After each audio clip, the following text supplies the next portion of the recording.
Business cycle explained once and forever. Part 1.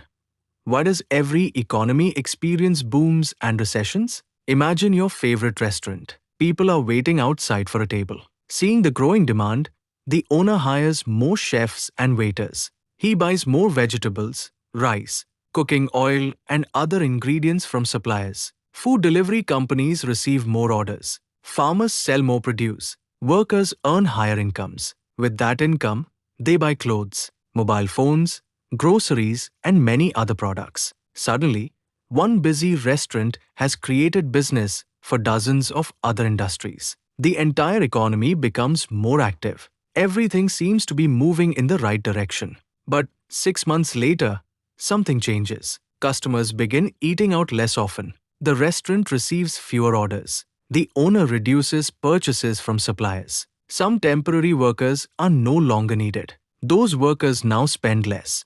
Clothing stores receive fewer customers. Food suppliers receive fewer orders. Transport companies have less work. A slowdown that began in one restaurant gradually spreads to many businesses. Now think about this. Who instructed the economy to slow down? No one. Then why did it happen? And why does every country experience periods of rapid growth followed by slowdowns? The answer lies in one of the most important concepts in macroeconomics, the business cycle.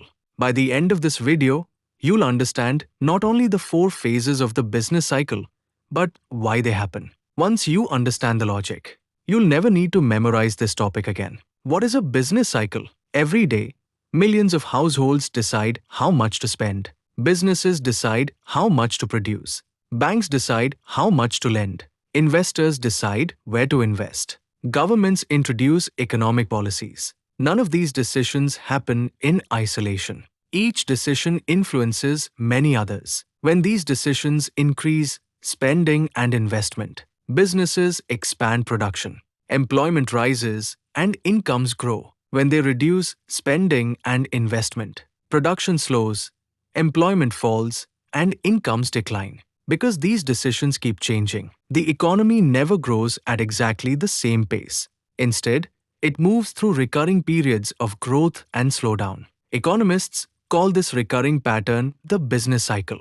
In simple words, the business cycle is the recurring expansion and contraction of overall economic activity over time. Notice something important. A business cycle does not mean the economy is failing. It simply means that economic activity naturally speeds up and slows down over time. What actually drives the business cycle? Many students believe the economy grows simply because factories produce more. But that's only half the story. Before a factory increases production, something else must happen. People must first be willing to buy more goods and services. Everything begins with demand. When households, businesses, and governments increase their spending, businesses receive more orders. To meet this higher demand, firms increase production. To produce more, they hire additional workers and purchase more raw materials. Higher employment increases household incomes. Higher incomes lead to higher spending. That additional spending creates even more demand.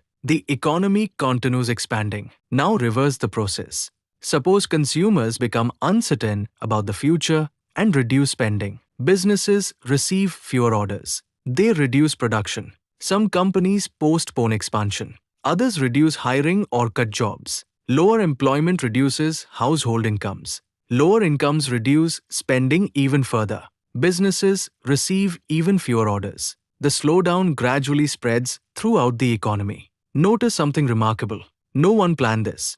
No single person controls it. The business cycle is created by millions of individual economic decisions interacting with one another. Most people think the business cycle is a graph showing 4 phases. It isn't. The graph is only a picture of what has already happened. The real business cycle begins much earlier, when people decide whether to spend, save, or invest. Those decisions change demand. Demand changes production. Production changes employment. Employment changes income. Income changes spending. And spending changes demand again. This continuous chain is what drives the business cycle. So don't try to memorize the business cycle. Understand the chain behind it. Once you understand the chain, the entire topic becomes easy. End of part 1. In part 2, We'll see how this chain creates the 4 phases of the business cycle: expansion, peak, contraction, and trough, in a way that feels completely natural. Not something you have to memorize,